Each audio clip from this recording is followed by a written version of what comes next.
We've all been there. The washing machine is beyond repair. And all you want to know is which new model you should buy. Well, that's where the Which Just Buy This recommendations come in. Hand-picked recommendations that our product testing experts think you should buy. We've got over 50 products with a Just Buy This recommendation, from dishwashers to TVs, cordless vacuums to fitness trackers. And yes, it can be useful to spend time reading our in-depth reviews, but when you need a quick fix, a Just Buy This recommendation can save the day. To find out which products have our new seal of approval, just head to which.co.uk/justbuythis. That's which.co.uk/justbuythis. And get it right with Which.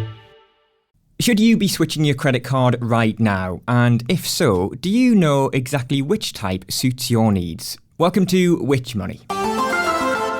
Hello, it's James Rowe here in the Which studio to talk all about credit cards. And alongside me here in the studio, we've got Holly Lanyon, Which Money journalist. Holly, hello.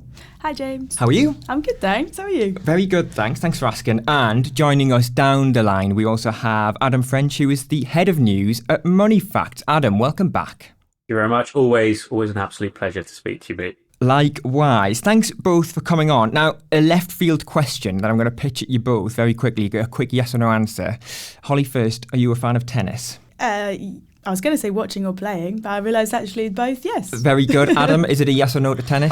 Not really, no, I'm sorry. Okay, well, I'm going to force you into some sort of tenuous game of credit card tennis between the two of you, just to very quickly, or take as much time as you need to go through the different types of credit card that are out there. I've got a list. I'm going to fire them both at you to get some basics on them. Holly, can we start with you on interest-free purchase cards? What are they? What do we need to know? Yeah, so an interest-free purchase card kind of does what it says on the tin. It allows you to spread the cost of purchases without being charged any interest for a set period. Very good. Adam, to you with balance transfer cards. Very similar to purchase cards. However, in this case, where you've got credit card debt, you can move it onto a balance transfer card and you'll pay 0% interest on that debt for a set period of time, as long as you make the minimum payments a bare minimum throughout that time. Holly, to you, money transfer cards. So very similar to a balance transfer card, but instead of using it to clear credit card debt, you could use it to get a cash transfer, which you could use to clear like an overdraft debt or something like that. Adam, credit builder cards. These are particularly aimed at people who maybe haven't had a credit card before or have a poor credit rating, typically come with quite a low credit limit, designed to make sure you make regular payments and improve your credit score. Holly, I feel like this is kind of two in one, so apologies, but cashback and reward credit cards. Yeah, so we kind of put them in a category, but they're kind of two types. So a cashback card, you get to earn money back on your purchases. So, often around like 1% on money spent. Rewards operate similarly, but rather than money that gets credited to your account, you get like rewards points, like loyalty points for a supermarket, or it could be air miles, something like that. Lovely stuff. Adam, last one for you is travel credit cards. Travel credit cards are great if you're going on holiday and you don't want to pay those pesky exchange fees. You do have to check which region is covered by which card, though, but typically you look at like 0% traveling in Europe, for example. Some of the best ones give you cash back and rewards as well, which is always a nice little perk to have when you've been traveling abroad. Good stuff. And lastly, Holly, low interest credit cards. I guess this is another one where it kind of does what it says on the tin, right? Does what it says on the tin. But yeah, these are cards with a low or below average rate of interest. Yeah. Lovely stuff. Adam, are you a fan of tennis now? I love it now. I'm absolutely on board. Consider me a convert. Okay, fun and games over. Because I think there's loads to talk about credit cards. We've not covered it on the podcast since about January, I think. So I want to start by talking about APR, because this is a big consideration for people when they're going out to get a credit card. And a lot's been happening with it over the last few months. Do you want to try and just get us up to speed? Yeah, sure. So if you look at the kind of average APR rate on a credit card, that's been kind of climbing steadily over the past 2 years at least. Maybe Adam can say more on that. But in June, it hit this kind of, I think since Moneyfacts records began at least, it hit a record high, 35.7%. Hit it again in August and it's stayed there since. So the average cost of borrowing at the moment on a credit card is as high as it's ever been, basically. And what we talk about when we say APR, this is what the percentage of what you get charged every month gets added to the balance. Is that kind of the basics of it, right? Yeah, so the APR, it includes the interest that you get charged on your purchases, but also takes into account like any fees and extras. So it's supposed to give you the kind of like an overall cost of borrowing when you take into account not just the interest rate, but other charges as well. And Adam, Holly mentioned the Moneyfacts data. So do you want to come in on this one? Why is APR so high at the moment? What's been influencing this going up and up and up? I mean, we're all about the data. So the APR is the annual percentage rate. So what you're looking at is how much more that debt would cost in the year's time. Now, the idea of a credit card is you're making at least monthly payments each month, ideally a bit more than that. So you shouldn't be realistically paying back as much as all of that. But they are sneaking up. There's no denying it. Back in September 2023, you were looking at the average being around 31.8%. And as Holly points out, 35.7% for the last couple of months now. It's pretty hefty. It's a big increase, and that's primarily being driven by lenders charging people more. People are seen as a bit more risky. We've seen rates go up across credit cards ultimately, and that's not great news if you're not able to clear that debt in full every month, which is generally speaking the best way of using a credit card. Otherwise, they can be quite an expensive way to borrow. A quick note on APR as well. That's advertised APR. And that's what 51% of customers should be charged for them to be able to advertise that as APR. So it also shows that customers are being offered more expensive APRs over the last couple of years. But there's nothing to mean that if you apply for a credit card, you could be charged an even higher rate, even if the advertised one is, say, around 35%. Do you think many people are aware of that? You know, I imagine a lot of people might think, oh, well, that's the advertised rate, I am going to get that. But that's almost half of people might not get that advertised rate.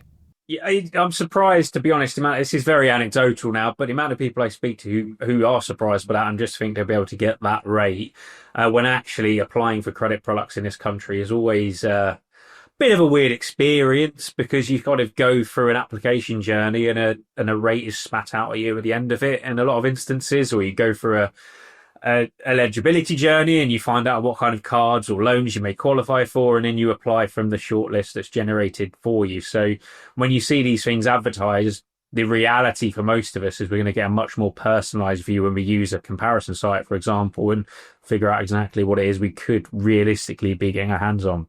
So, Holly, I'm now thinking about this. If somebody has a credit card and it's got quite a big balance on there and it's got quite high APR, is it then not a bit of a no-brainer for people to consider getting a 0% balance transfer card? That could solve a lot of problems, right? Yeah, so that's what they're made for, exactly, is that they offer you a kind of a cheaper way to pay off your debt.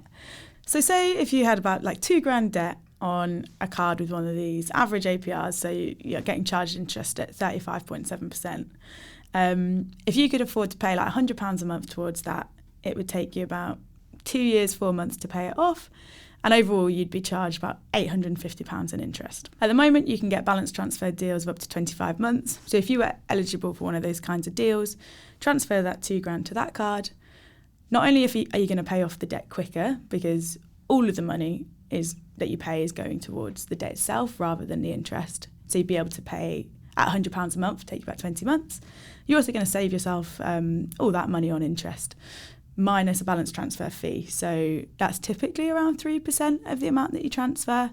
So on £2,000, that'd be about £60. But yeah, obviously compared with about £850 in interest if you kept it on your original card. I was going to ask about that, because it did almost seem like, yes, it is a no-brainer, and it may seem like it is, but there are some fees involved in using a balance transfer card. Again, Adam, is this just something that you just have to deal with if you wanted to get a balance transfer card? There will be a smallish in comparison one-off payment to make to get one. And it's usually added to the cost of what you have to pay back as well. It's not like you have to find that money either.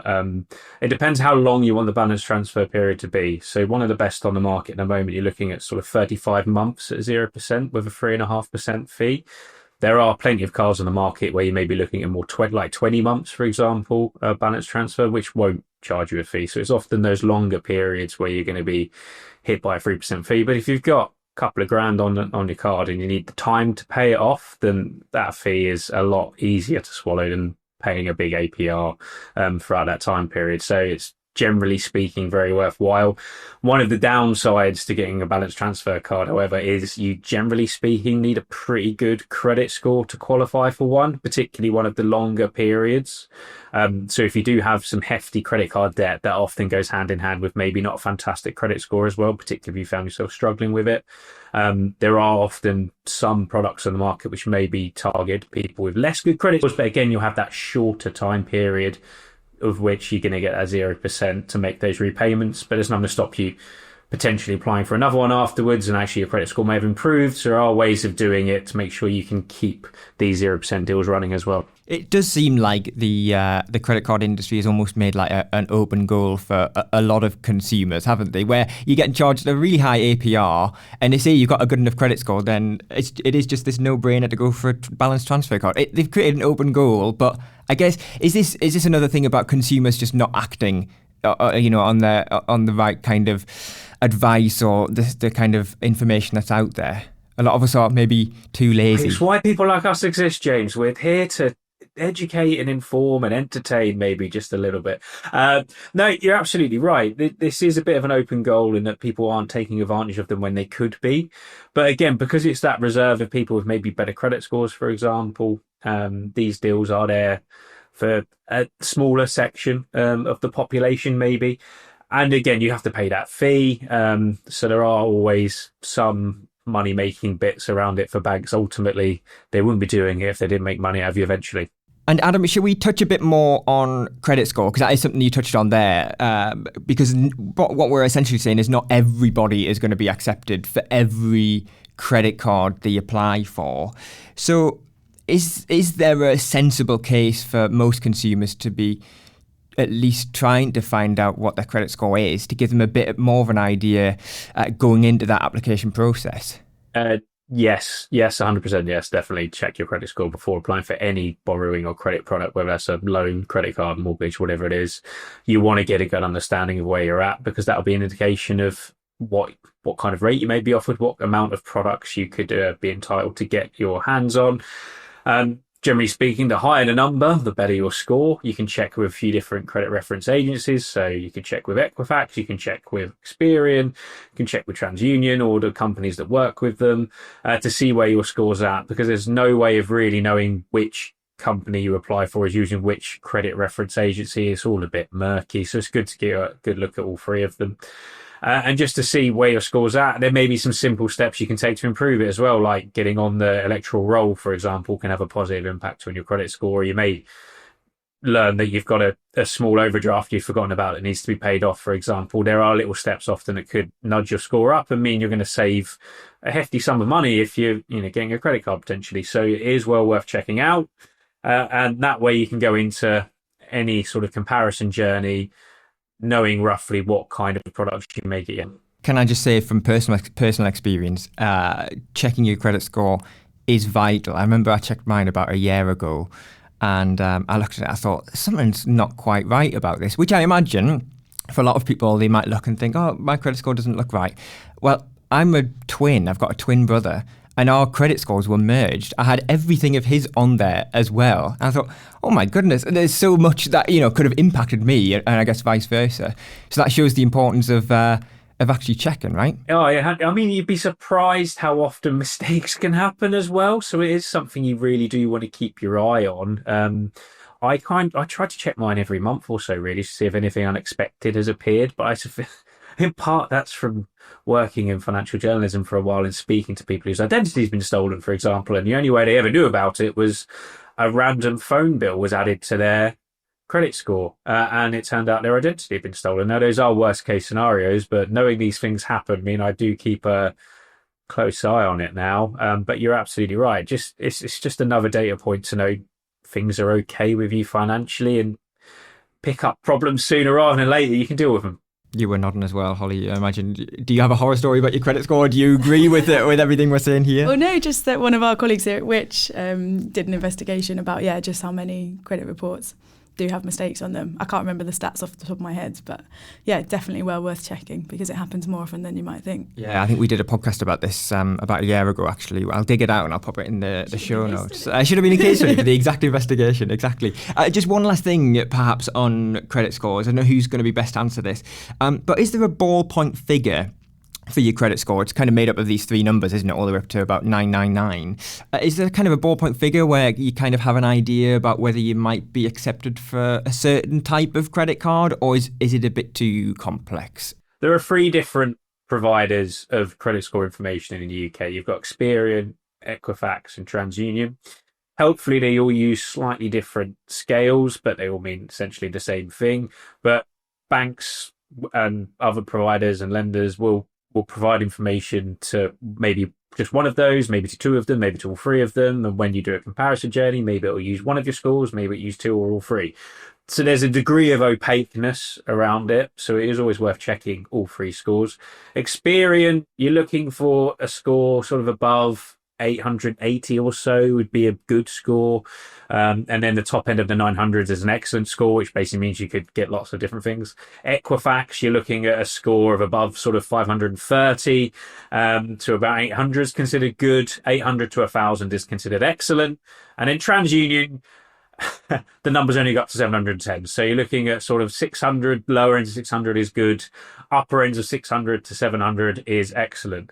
But really, the words good and excellent are what matter. And whenever you check it, they will sort of give you the word good or excellent to make sense of it, rather than having to remember what number really matters. It's not straightforward then. You'd like to think they'd team up and say, let's all have those same numbers, but no. Yeah, absolutely. You'd think that would help, wouldn't you? What was really interesting, so I worked with a company that was based in the States a year or so ago, and the application process there is totally different. Like, they will just advertise products with the credit score you need from the get-go, and you'll just go, brilliant, I know my score and I'll qualify for that, and you just go and apply directly. Whereas here we have this slightly opaque mystery black box system of I put in my information and hope the product I want is dished out at the end of it, or you apply directly and then risk getting knocked back, and that can have a negative impact on your credit score as well. So there's a bit more to juggle here for UK consumers, unfortunately. Shall we circle back to monthly charges, at least high monthly charges? I guess a 0% purchase card could be a good avenue to go down to avoid such high charges. Yeah, definitely. So I guess the thing with credit cards, like as we learned in that very educational game of tennis, is that there are lots of different types, and it's kind of just crucial that you pick the right one for the job. So yeah, if you are planning a big purchase, you don't want to be using rewards cards that got a really high rate of interest. You know, you should be looking at a card that offers you an interest-free period. Like Adam said, I think some of them are going up to 25 months at the minute, so you can get a long period to spread the cost of a big purchase over, and that will save you, potentially hundreds of pounds in interest. I was going to say, can you try and give us a bit of an example of, you know, if you were to make a certain big purchase, kind of how much interest you might end up saving if it is 0% in comparison to something that's maybe 35% or something? Yeah, sure. So say you spend £1,000 on a washing machine, and you had a card charging this average APR of 35.7%. If you could afford to pay like £100 back a month, that'd take you about a year to pay off, and you'd rack up about £170 in interest. Whereas, if you got a 0% purchase card, at the moment you can get up to 25 months, I think it is. You'd have that whole time to pay it back. You'd have a much longer period to pay it back, and you wouldn't be charged any interest on that. Is it fair to say then, even if you can afford a big purchase and, you know, paying it off in one go, or just paying it with cash, is it fair to say that it could actually be beneficial to get a 0% purchase card because it could boost your credit score in itself? It's a good question. I guess there's kind of quite a lot of factors that play into that, right, Adam? It depends, I guess, how much credit you're using in other places. So I think your credit utilisation rate is quite important for your credit score, so the percentage of credit that's available to you that you're using. But that said, having a credit card, paying it off regularly, making regular payments, paying more than the minimum amount, that does boost your credit score. So what would you say on that? Credit utilisation is a really good point, Holly. Like, you, as a general rule of thumb, you you get your credit limit. So say you've got a 10 grand credit limit. Oof. You want to use less than 5 of that, and before it starts to have a bit of a negative impact on your credit score. And obviously, the more of that you use, the bigger impact that could have on your credit score, because it might give the impression that you may be slightly struggling financially. There's probably two. If you do have the money to be able to pay for an item straight away rather than taking on debt, there may be a couple of advantages to using a credit card. First and foremost, Section 75 protection, which is my ultimate get out of jail free card whenever I'm asked a different consumer rights question, is did you pay for it on credit card and did it cost more than £100 and less than 30 grand? In which case, if anything goes wrong with that purchase, say the retailer goes bust or they're refusing to refund you, Section 75 comes into play, and actually your credit card provider is jointly liable for that problem and has to sort it out for you, which is hugely powerful if you're spending a few £1,000s on a flight or a washing machine or a car, for example, and something's gone wrong. That you're going to have your credit card provider in your corner. Really helpful and very underappreciated resource to have. The other thing that might be worth considering if you can pay something outright is actually you might be better off using a reward or cashback card, because you'll get the bonuses and you can pay it off straight away. Because the key thing with those is you want to pay it off quickly or the APR wipes out the rewards you're getting. So if you're in that financial position, not only do you get the rewards, you also get Section 75 protection as well. So it's kind of a win-win. I love talking about Section 75. Well, it's not a hobby of mine, but I do love mentioning it to people anyway. I was chatting to somebody the other day and they'd said, I can't remember what it was. They said they'd bought something online and it was on a website that I'd never heard of. And I just said, gosh, I hope you used your credit card for that. And they sort of said, why, blah, blah, blah. And I mentioned Section 75. You mentioned rewards cards, Adam. I think this is a good time to get onto them because I feel like they are a credit card, right? That is a fact, but they almost seem like a bit of a cheat code to getting benefits and rewards in a way. Can you give us a bit of more of an overview? I know we played tennis before, but Adam, do you want to just take us through them? I can do my best. I'm always reticent with rewards cards. They do attract a bit of a cult following for the people who can make the most of them. I'd caveat everything around rewards and cashback cards with they are fantastic if you are an extremely organised person who's able to pay it off in full every month. I cannot claim to be that, and I know my limitations. So in essence, they come in all sorts of different flavours and different variations, but ultimately you will get some kind of reward for the purchases you make. So some of the best on the market now, for example, may give you 1% cash back for every purchase you make using that card over the next 12 months. I think there's an Amex one giving you 5% cash back for 5 months, but up to £125 limit. You also get reward points, for example, which you can then trade for things like air miles or cheap flights or purchases. But sometimes you only earn points with select retailers. I suppose what I'm trying to say here is you really need to do your research to figure out exactly which card is going to suit how you spend money. But the idea is you get those rewards, you pay off in full, and then you're able to spend those rewards on what you want in life. You know, you could be a flight or a massive flight upgrade and fly business class or first class somewhere using your points. You usually have to spend a lot using those cards though. So the typical approach would be everything you normally spend money on a monthly basis, you use your credit card for those purchases. So bills, your food, your tube travel, everything goes on that. And then you pay it off in full at the end of the month and collect those rewards. Obviously, that comes with risks because if you don't have the money to pay off at the end of the month, you get hit by those APR charges. And when it comes to rewards and cashback cards, they usually have a much higher APR than the average. So you may be looking at more like 40, 50, 60% plus. So you really need to pay it off in full every month. Otherwise, anything you've won as a reward is pretty much wiped out by the interest you're getting charged. Did that make sense, everyone? I think it did. Yeah, especially like the use of the phrase, there's lots of different flavours as well. You're welcome. Yeah, I enjoy that. But speaking of the different flavours, I saw on which website you'd written something the other day, Holly, about, even retailers like Ikea have now launched a rewards credit card. I mean, everyone's getting involved. Yeah. So exactly. Like one of the classic flavours, maybe the vanilla reward cards could be. I started something. Yeah, you started something. Would be like a supermarket one, so you get your supermarket loyalty points. But other types of retailers. So Ikea has just launched a Ikea family credit card. So I think you use it in conjunction with your Ikea family member card and you get an extra point per £5. I guess that's another crucial point actually about, especially with the kind of supermarket reward cards. Often you do have to use it in conjunction with a loyalty card as well. So just make sure that you do that to bag the maximum points possible. But the IKEA card offers you, I think, 2 points per £5 if you use it with your family card on IKEA purchases, and then you get 1 point per £10 elsewhere, and also some options for like spreading the costs of payments at IKEA as well. I guess for retailers like that, they're just trying to keep you in their ecosystem, aren't they? They kind of want you to spend more at their shop, but then also if you've got, say, for example, an IKEA branded card in your wallet or something, it just keeps your mind thinking about IKEA all the time, doesn't it? Yeah. Kind of an evolution of them store credit cards you used to get a lot more of nowadays. Or you used to get store cards where you just limited to credit with that particular, like Next, I had one for years ago, and Burton as well when I was a younger man. But now it's more like you get this credit card and it sort of, Amazon has one, M&S has one, John Lewis has one, IKEA has one. It sort of ties you into using it there, and it's just another way of pushing bit of brand loyalty and meaning you're more likely to go and buy your flat pack furniture from IKEA instead of an alternative Scandinavian flat pack furniture provider.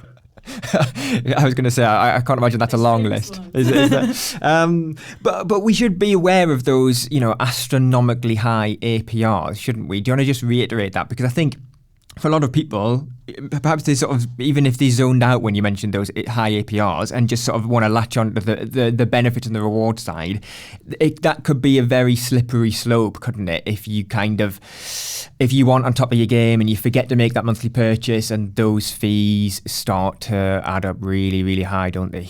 Oh, they can be really high. So you sort of premium end of the rewards market, you sort of American Express cards, for example, things like platinum cards, you're looking at an APR of more than 700%, which does mean if you're not paying off in full every month, you're kind of wasted your time really trying to earn those rewards. It's easy to see how these companies can then make money out of people if they don't manage to make those payments. And something like an Amex also has an annual fee as well.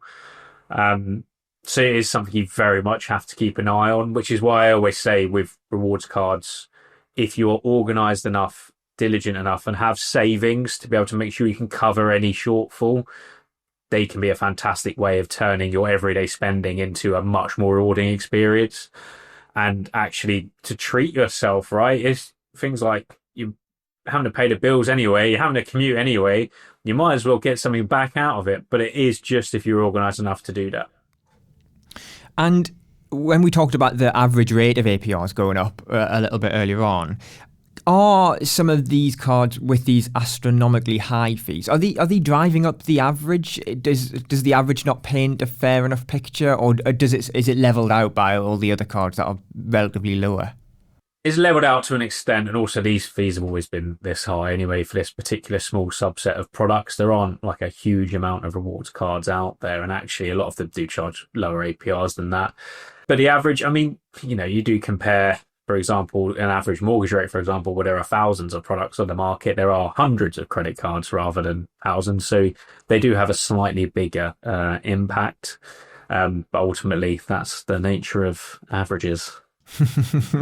You are the numbers man, so we'll take your word on that one.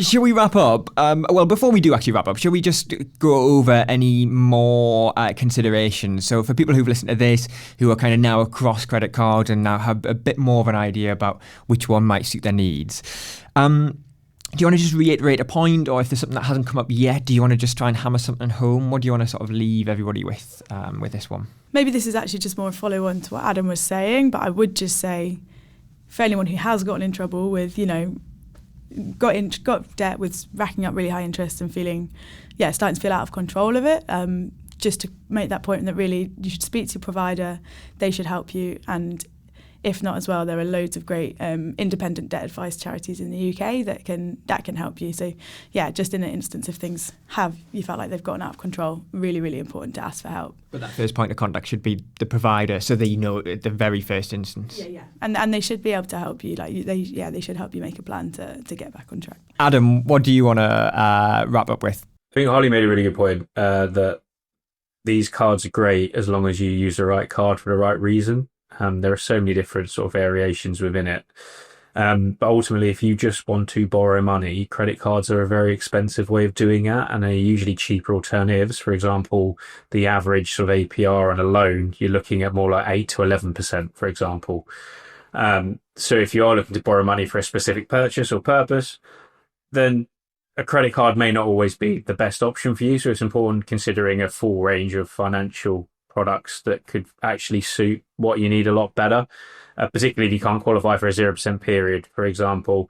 So don't just think credit card is the only way of borrowing. What they do offer you is a degree of flexibility around making repayments. As long as you're making a minimum, then you can flex that a bit, whereas a loan is going to be a set amount every month. But you do pay a premium for that flexibility with a credit card. So do consider alternatives as well. And if you are struggling, obviously speak to a provider, ask for help. There are charities out there that can help you too. Very sound advice from the both of you. And thanks to the both of you for joining us for this episode. Adam, thanks very much. Thank you. Always a pleasure. And Holly, thank you. Thank you. That brings to an end another podcast from Which. There's loads more for you to read about everything we discussed today. Just head to the episode description for more useful everyday advice. There you'll also find an exclusive offer for podcast listeners like you to become a Which member for 50% off the usual price, giving you access to our product reviews, our app, one-to-one personalised buying advice and every issue of Which magazine across the year. Plus, your membership helps us to make life simpler, fairer and safer for everyone. If you'd like to know when we release a new episode, then make sure you press subscribe wherever you're listening. That way you can be one of the first to listen. And for any questions, comments or anything in between, follow us on social media at WhitchUK or email us podcasts@which.co.uk. Goodbye.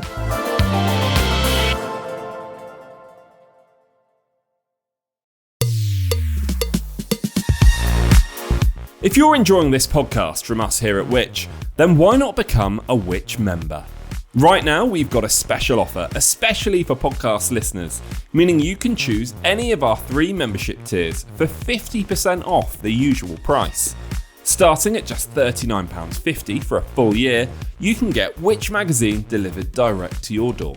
For the same price, you could also choose a digital Which subscription, giving you access to all of our product reviews, the Which app, and the digital edition of Which magazine. What's more, you'll also be able to use the Ask Which service for personalised one-to-one buying advice. Or why not get a full access Which subscription for just £49.50 for a full year? Don't forget, that's 50% off the usual price. To join Which or to find out more, just head to which.co.uk/podcast offer. That's which.co.uk/podcast offer, or click the link in the description for today's podcast for 50% off a Which annual subscription.